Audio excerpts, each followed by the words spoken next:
Assalamualaikum dear students, welcome back to Learn with Tabita where we make learning simple and clear।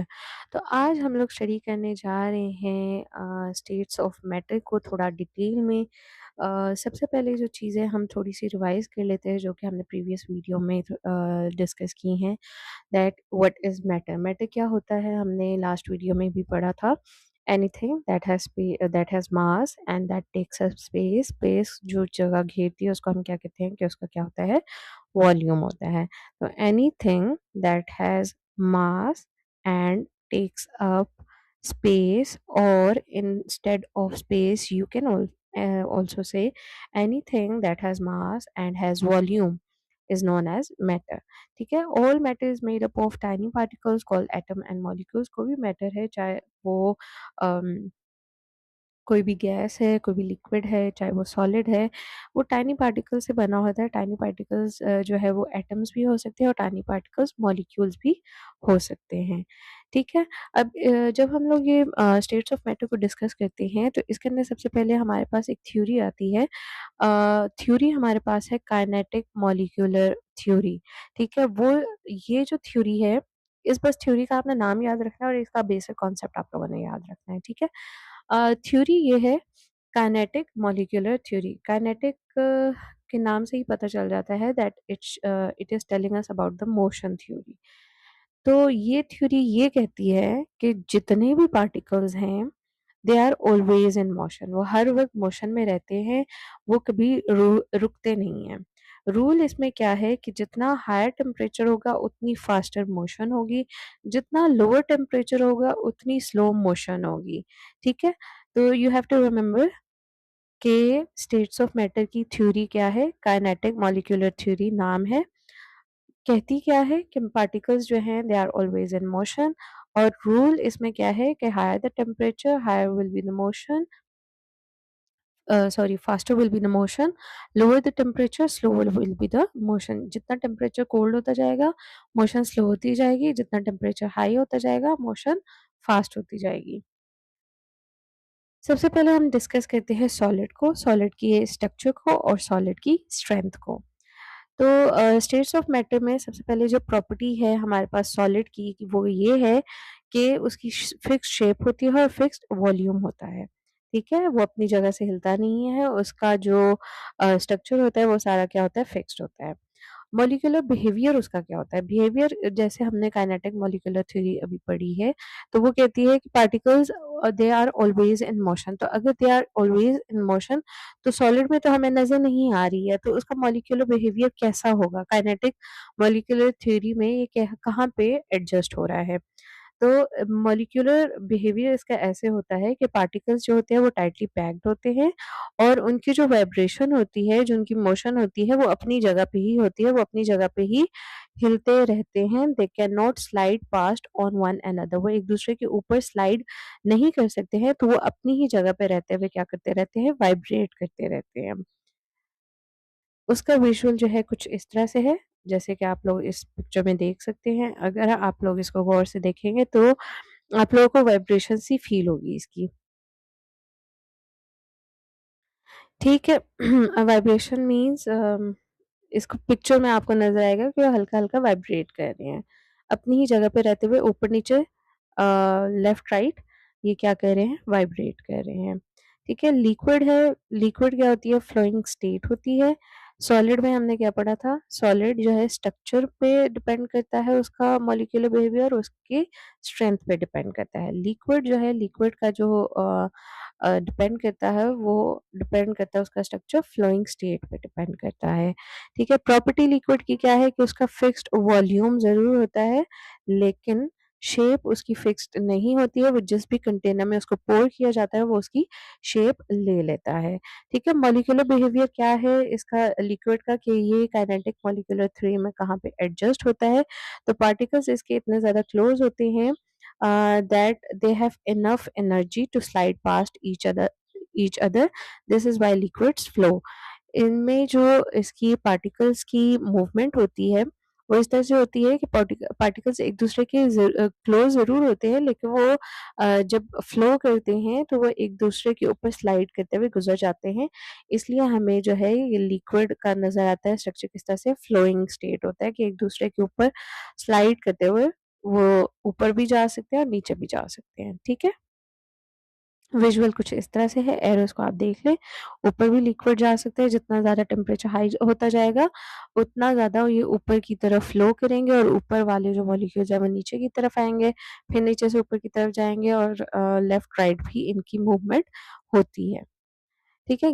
Gases की भी क्या state होती है? Flowing state होती है, प्रॉपर्टीज़ क्या है? ना ही फिक्स्ड शेप होती है, ना ही फिक्स्ड वॉल्यूम होता है। ये जिस भी स्पेस के अंदर होते हैं वहाँ पे एक्सपैंड करते हैं और उस स्पेस को फिल करते हैं। मॉलिक्यूलर बिहेवियर इसका किस तरह से है कि पार्टिकल्स जो होते हैं दे मूव रैंडमली, उनकी कोई मूवमेंट श्योर नहीं होती है कि लेफ्ट ही जाना है या राइट ही जाना है।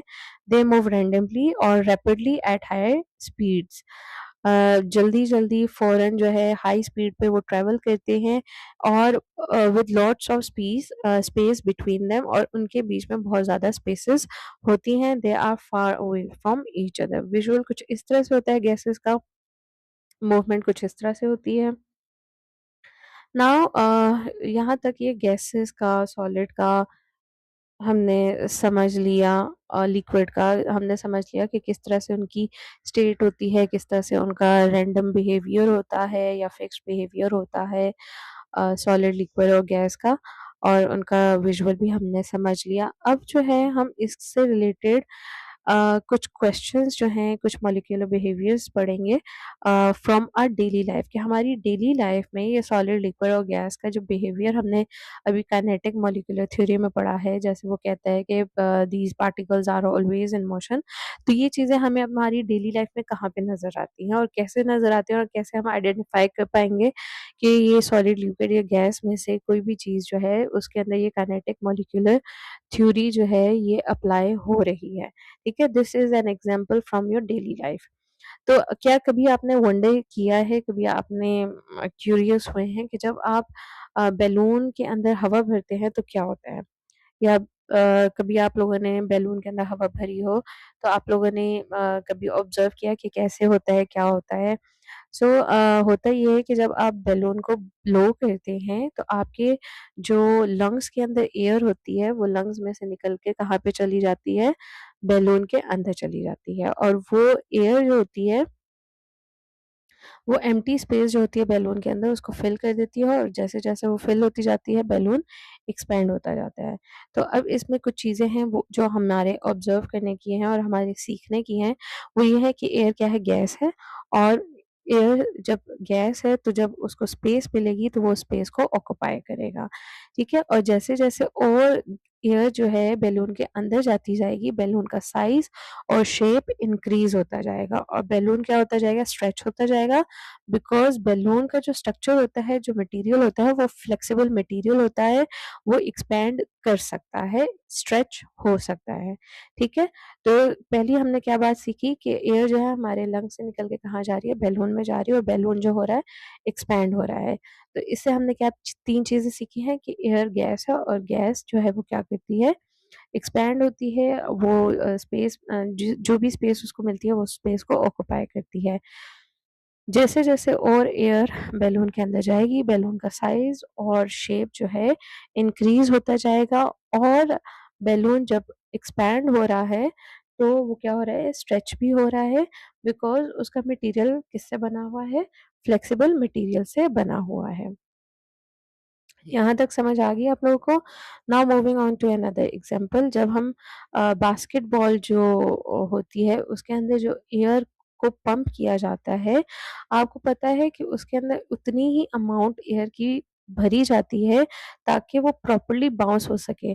उसके अंदर अगर हवा कम हो जाएगी तब भी वो प्रॉपर्ली बाउंस नहीं होगा, और हवा अगर उसके अंदर ज़्यादा हो जाएगी तब भी वो प्रॉपर बाउंस नहीं होगा, ठीक है? उसके अंदर एक सर्टेन अमाउंट ऑफ एयर चाहिए होती है ताकि वो अच्छे से प्रॉपर्ली बाउंस कर सके, ठीक है? Basketball needs a proper amount of air to bounce correctly. अब इसमें जो है चीज़ें हमने क्या समझनी है, अगर एयर कम होगी तो बैलून जो बॉल जो होगी वो सॉफ्ट हो जाएगी और बाउंस नहीं होगी सही तरीके से। अगर एयर बहुत ज़्यादा हो जाएगी तो बॉल हार्ड हो जाएगी और तब भी वो बाउंस नहीं हो पाएगी और हो सकता है कि हवा जब उसके अंदर एक्सपैंड हो, एयर जब एक्सपैंड हो तो वो बर्स्ट भी हो जाए। तो करेक्ट प्रेशर जो होता है वो उसके अंदर होना चाहिए ताकि बॉल जो है उसके अंदर अगर एयर एक्सपैंड भी हो रही है तो तब भी बॉल आपकी परफेक्टली बाउंस हो सके, एफिशिएंटली बाउंस हो सके। नेक्स्ट हम लोग स्टडी करते हैं, हमारी बुक्स के अंदर भी है ब्राउनियन मोशन है। ब्राउनियन मोशन आपके बुक्स के अंदर अगर आप खोलेंगे तो पेज नंबर 53 के ऊपर आप लोगों की बुक्स के अंदर है ब्राउनियन मोशन है, जिसको हम लोग डिस्कस करने जा रहे हैं। ब्राउनियन मोशन जो है ये भी एक थ्योरी है और ये एक साइंटिस्ट था 1827 में जिसका नाम था रॉबर्ट ब्राउन। और इसने जो है माइक्रोस्कोप में ऑब्जर्व किया था पोलन ग्रेन्स को। पोलन ग्रेन्स क्या होते हैं? पोलन ग्रेन्स जो फ्लावर्स के अंदर जो पोलन ग्रेन्स होते हैं, जो छोटे-छोटे सीड्स होते हैं, जो कि हम लोगों ने बहुत दफ़ा स्टडी भी किया है कि बटरफ्लाइज़ की लेग्स के ऊपर अटैच हो जाते हैं और वो पॉलिनेशन करते हैं और न्यू फ्लावर्स जो है उससे जनरेट होते हैं, ठीक है?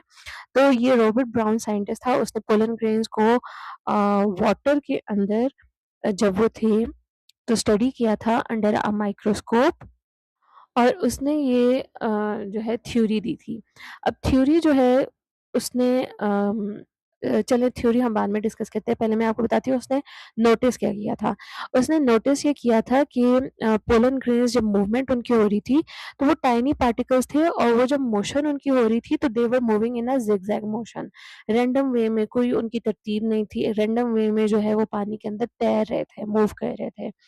और even though there was no visible force acting on them और ऐसा भी नहीं था कि उनके ऊपर कोई चीज़ जो है वो फ़ोर्स की जा रही थी। बस वो they were moving on their own, ठीक है? तो तब ये थ्योरी दी गई थी और उस थ्योरी का नाम ब्राउनियन मोशन रखा गया था। उसने अपने नाम के ऊपर ही रखा था। और उसने थ्योरी ये दी थी कि Brownian motion is the continuous random movement of tiny particles in solids and gases. उसने ये बताया था कि ये जो ब्राउनियन मोशन है, ये कंटीन्यूअस मोशन है, रैंडम मोशन है। किसकी मोशन है? टाइनी पार्टिकल्स की मोशन है और टाइनी पार्टिकल्स किसके अंदर हैं? लिक्विड और गैसेस के अंदर हैं। लिक्विड और गैसेस के अंदर जो टाइनी पार्टिकल्स हैं, उनकी मूवमेंट कैसी है? कंटीन्यूअस है और रैंडम है। ये उस मोशन थ्योरी के अंदर उसने ये एक थ्योरी दी थी कि ये इस तरह से मोशन होती है लिक्विड्स और गैसेस की, ठीक है? अब ये मूवमेंट होती किस तरह से है? व्हाई डज़ और ये क्यों होती है? Why does this movement happen? पहले हमने पढ़ लिया कि ये मोशन किस तरह से डिस्कवर हुई, ठीक है? अब हम ये पढ़ेंगे कि ये मूवमेंट होती क्यों है? तो इसका रीज़न ये है कि मैटर क्या है? टाइनी पार्टिकल्स है। किसके पार्टिकल्स हैं? एटम और मॉलिक्यूल्स के। ये पार्टिकल्स जो हैं वो क्या हैं? They are always moving. जैसे हमने काइनेटिक मॉलिक्यूलर थ्योरी पढ़ी है कि वो क्या कहती है कि particles are always in motion. तो मैटर क्या है? Matter is made up of tiny particles. Secondly metals क्या हैं? दे आर ऑलवेज़ मूविंग, ठीक है? थर्ड ये है कि इसके अंदर जो इनविजिबल पार्टिकल्स होते हैं वाटर के या एयर के, वो कोलाइड करते हैं या हिट करते हैं। कोलाइड का मतलब हिट करना होता है। कोलाइड करते हैं पोलन ग्रेन्स के साथ और जब ये पोलन ग्रेन्स के साथ वाटर या एयर के मॉलिक्यूल्स पार्टिकल्स जो हैं वो हिट करते हैं तो वो कोलिजन्स जो हैं वो कंटिन्यूअस होती हैं and in this way pollen grains क्या करते हैं? दे कीप ऑन मूविंग, ठीक है? आई होप कि यहाँ तक आपको समझ आ गई होगी।